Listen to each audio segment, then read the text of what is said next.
In today's video, I'm going to teach you how to insert dollar signs in Google Sheets. Dollar signs are a useful tool for locking specific cells when writing formulas, making your spreadsheet work much more efficient and error-free. Let's dive into the process step by step. To begin, open your Google Sheets document. If you've got it ready, locate the cell or range of cells you'd like to apply the dollar sign to. Remember, the dollar sign in spreadsheets serves the purpose of creating an absolute reference. This means that when you drag the formula across other cells, the cells with dollar signs remain static, while other cells change relatively. Now, within your spreadsheet, click on the cell where you'd like to use an absolute reference. After selecting the cell, take a closer look at the formula bar just above your spreadsheet grid. This is where you'll be typing your formula. For a quick example, consider typing a basic formula like xa1 plus b1. This formula adds the values in cells A1 and B1. However, if you want to make either A1 or B1 absolute, you simply need to add a dollar sign before the column letter and the row number.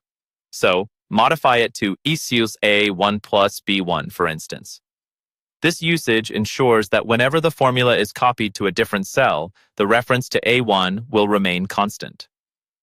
Once you've typed your formula with the appropriate dollar sign, simply press Enter on your keyboard.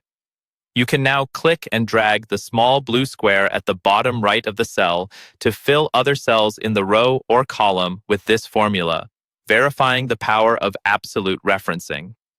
As you get more comfortable with this, remember, you can also mix absolute and relative references to fit your needs. For instance, A1 plus B1 locks only the row, while A1 plus B1 locks only the column. It's a straightforward approach to ensure parts of your formula adjust, while others remain the same as you copy them across the sheet. Lastly, always double-check to ensure that your formulas are working as intended. You can do this by testing your formulas on some dummy data before applying them to your live dataset.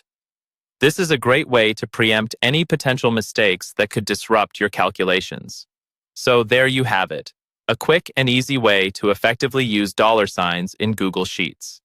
Mastering this technique will simplify your experience with spreadsheets by making your data manipulation smoother and your calculations more reliable.